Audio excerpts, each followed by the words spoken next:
Hi there, BookTube. Now, a question. Have you ever considered reading Finnegan's Wake by Joyce? Maybe you've thought about it and then you came to your senses and realised that if you did, your head might explode. Or so I've heard. Finnegan's Wake is Joyce's notoriously impossible, unreasonable, indigestible novel that he started publishing in fragments starting in 1924 and kind of was published altogether as a novel of sorts in 1939 to a very mixed reception. Reactions to Finnegan's Wake over the years sort of vary from considering it a work of literary genius to a deliberate joke on the part of Joyce. Either way, it does slightly feel like he sort of was saying to the world, well, if you thought my Ulysses was a bit hard to take, just wait till you try this one. It's one of those things that I have never seriously considered reading.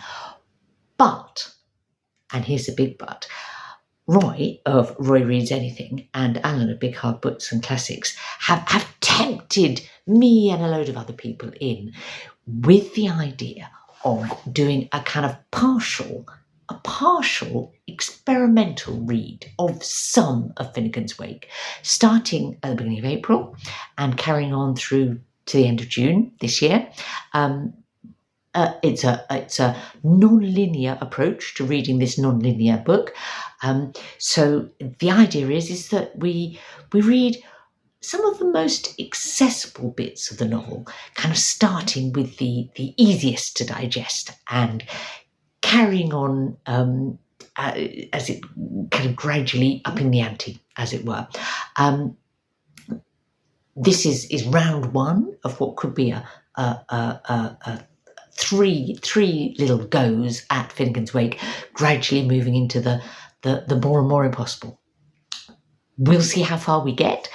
I'll see whether I enjoy it or not, or whether my head does explode, which Roy has is a possibility. I'm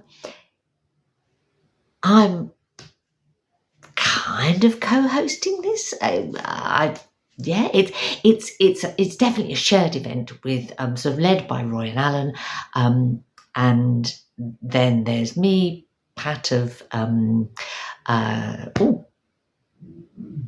Book Chat with Pat. I suddenly went blank there. Sorry, Pat. Book Chat with Pat. And Debs of Rainy Read Stuff. And Jenny, who's Jenny Jables. And everyone is welcome to join us. There's a Discord group on as a place to work out what we're doing and then chat about it as we go along. I think it may be, well, I was going to say fun. Certainly an interesting experiment. So come and be part of it if you fancy. You only have to do a tiny taster and just see what happens. Have I tempted you? Have I even tempted myself? I don't know. We'll find out.